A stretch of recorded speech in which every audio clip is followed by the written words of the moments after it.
Welcome back. We're going to do another little quick weather workshop here. I just wanted to show you some amazing examples of squall lines and some of the weather that I can look forward to here in California over the next week or so.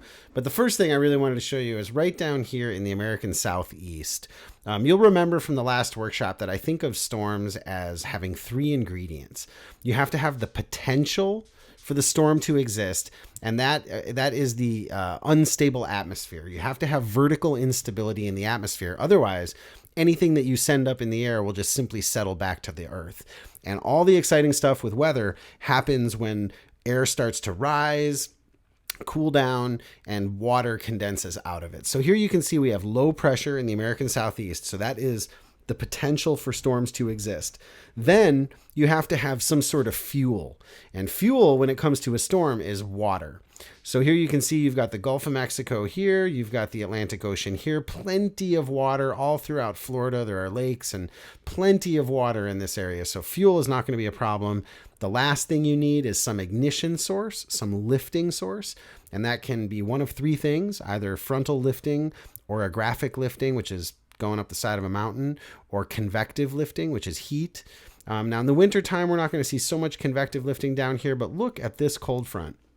And you can see that it's a fast moving cold front because it's catching up to the warm front in front of it. And this little purple area here in the corner is an occlusion where the cold front is starting to overtake the warm front. That's called a frontal occlusion. So I would estimate just like an upside down snow shovel. And for anybody listening in a snowy part of the country, grab some gloves, go outside, turn a shovel upside down and push it fast throughout the snow. You'll see somewhere ahead of the upside down shovel, the snow starts to bunch up. And so what we're going to see when I turn on the radar is ahead of this fast moving cold front right here through South Carolina and Georgia, you're going to see a large squall line, a really good example of a squall line. So let's check it out. There it is. Look at that. Look at that, right? So you have this fast moving, you've got the low pressure center somewhere right around here, the fast moving front kind of pushing up this way, and just like an upside down shovel is lifting all of the air in front of it, which is warm and wet and going up into an unstable atmosphere. So then you get the process of buildup. It rises, it cools, it condenses. When it condenses, it releases more heat, which causes it to rise more, to cool more, to condense more. And to the extent that you've got a lot of fuel in there in the form of water, you're going to get a pretty large storm. So let's go ahead and animate this just so we can see what's happening there. There it is. Beautiful. Great example of a squall line.